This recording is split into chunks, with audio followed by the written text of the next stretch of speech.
Are you ready to dive into the darker side of YouTube? In this video, I'll guide you through the step-by-step process on how to enable dark mode on your PC or laptop, whether you're using a Mac or Windows operating system and accessing YouTube through Google Chrome. This video will work like a charm. Let's get started. First, click on the three dots located in the top right corner of your browser window. Then, navigate to Extensions. From here, click on Visit Chrome Web Store.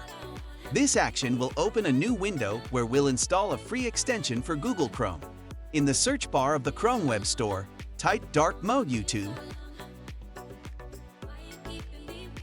and choose one of the extensions from the list that appears. Personally, I find the first extension to be the most reliable, so that's the one I'll be installing. Simply click on it and then hit Add to Chrome to install the extension. The extension is now installed on your browser.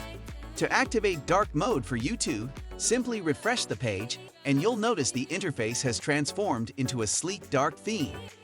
If you ever want to switch back to the light mode, just click on the extension icon and select the option to enable light mode.